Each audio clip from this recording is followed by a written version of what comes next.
राधा जी और श्री कृष्ण का प्रेम अलौकिक था। राधा कृष्ण के प्रेम को सांसारिक दृष्टि से देखेंगे तो समझ ही नहीं पाएंगे। इसे समझने को तो पहले आपको राधा और कृष्ण दोनों से स्वयं प्रेम करना होगा। श्री कृष्ण का हृदय तो व्रज में ही रहता था, परंतु उनकी बहुत सी लीलाएं शेष थी, इसलिए उन्हें द्वारका जाना पड़ा। गए तो थे ये कहकर कि कुछ ही दिनों में वापस ब्रजलोक आएंगे, पर द्वारका के राजकाज में ऐसे उलझे कि मौका ही नहीं मिल पाया। राधा कृष्ण दूर दूर थे। गोपाल अब राजा बन गए थे। स्वाभाविक है कि राजकाज के लिए समय देना ही पड़ता।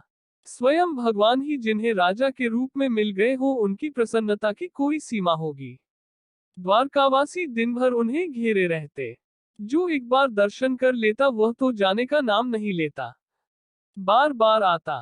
प्रभु मना कैसे करे और क्यों करे। ब्रज से दूर श्री कृष्ण हमेशा अकेलापन महसूस करते। उन्हें गोकुल और व्रज हमेशा याद आता। जिस भी व्रजवासी के मन में अपने लल्ला से मिलने की तीव्र इच्छा होती, श्री कृष्ण उसे स्वप्न में दर्शन दे देते। स्वप्न में आते तो उलाहना मिलती, इतने दिनों से क्यों नहीं आए। यही सिलसिला था। भक्त और भगवान वैसे तो दूर दूर थे, फिर भी स्वप्न में ही दर्शन हो जाएं, तो ऐसे भाग्य को कोई कैसे न सराहे। श्री कृष्ण से विरह से सबसे ज्यादा व्याकुल तो राधा जी थी। राधा और कृष्ण मिलकर राधे कृष्ण होते थे, पर दोनों भौतिक रूप से दूर थे। एक दिन की बात है, राधा जी सखियों संग कहीं बैठी थी। अचानक एक सखी की नजर राधा जी के पैर पर चली गई। पैर में एक घाव से खून बह रहा था। राधा जी के पैर में चोट लगी है, घाव से खून बह रहा है। सभी चिंतित हो गए कि उन्हें ये चोट लगी कैसे। लगी भी तो किसी को पता क्यों न चला। सबने राधा जी से पूछा कि यह चोट कैसे लगी। राधा जी ने बात टालनी चाहा।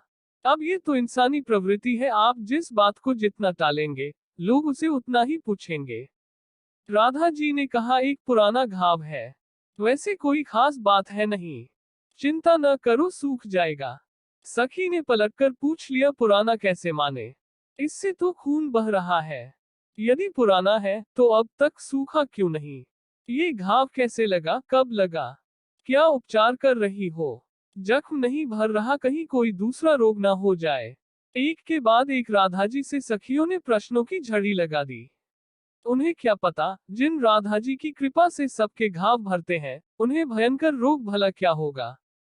राधा जी समझ गई कि अगर उत्तर नहीं दिया तो ये प्रश्न प्रतिदिन होगा, इसलिए कुछ न कुछ कह के पीछा छुड़ा लिया जाए, उसी में भला है। राधा जी बोली, एक दिन मैंने खेल खेल में कन्हैया की बांसुरी छीन ली। वह अपनी बांसुरी लेने मेरे पीछे दौड़े। बांसुरी की छीना झपटी में अचानक उनके पैर का नाखून मेरे पांव में लग गया। ये घाव उसी चोट से बना है। राधा जी ने गोपियों को बहलाने का प्रयास तो किया, पर सफल नहीं रही। किसी ने भी उनकी इस बात का विश्वास न किया।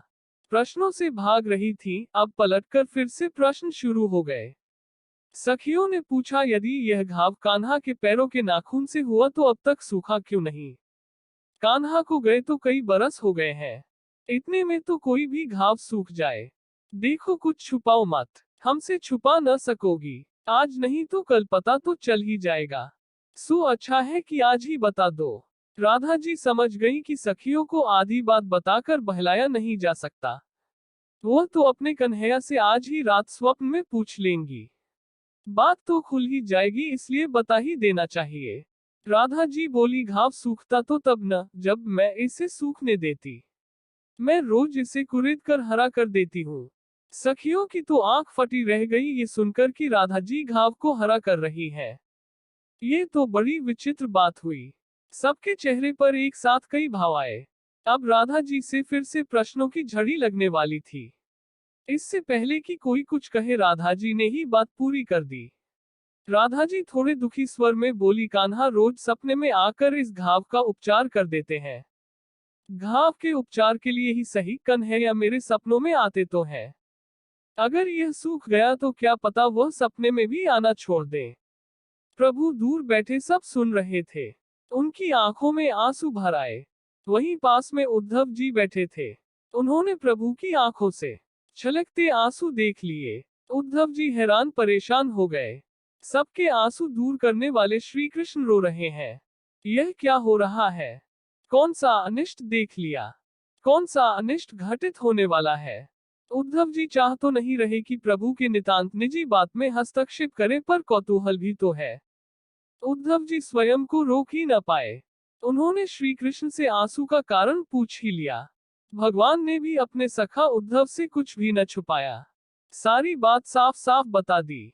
उद्धव को यकीन नहीं हुआ कि ब्रजवासी श्री कृष्ण से इतना प्रेम करते हैं। भगवान नित्य उन्हें सपने में जाते हैं, उनके उलाहने लेते हैं, उनका उपचार करते हैं। इतनी फुर्सत कहाँ है इन्हें? ये सब भाव उद्धव के मन में आ रहे थे। भगवान उद्धव की शंका ताड़ गए। उन्होंने उद्धव से कहा, उद्धव आप तो परम ज्ञानी हैं, किसी को भी अपने वचन से संतुष्ट कर सकते हैं। मेरे जाने से पहले आप एक बार ब्रज हो आइए। ब्रजवासियों को अपनी वाणी से मेरी विवशता के बारे में समझाकर शांत करिए, उसके बाद मैं जाऊंगा। उद्धव ब्रज गए। उन्हें गर्व था कि वह ज्ञानी है और किसी को भी अपनी बातों से समझा लेंगे। चिकनी चुपड़ी बातों से गोपियों को समझाने की कोशिश की। गोपियों ने इतनी खिंचाई की कि सारा ज्ञान धरा का धरा रह गया। गोपियों के मन भगवान के प्रति प्रेम देखकर वह स्तब्ध रह गए। द्वारका में श्री कृष्ण के आंसू देखकर जो शंका की थी, उसके लिए बड़े लज्जित हुए। गोपियों ने श्री कृष्ण से अपने प्रेम भाव का जो वर्णन शुरू किया तो उद्धव की आंखें स्वयं झर झर कर बहने लगी। वह भाव विभोर हो गए। राधा और कृष्ण के बीच अलौकिक प्रेम को उद्धव ने तभी समझा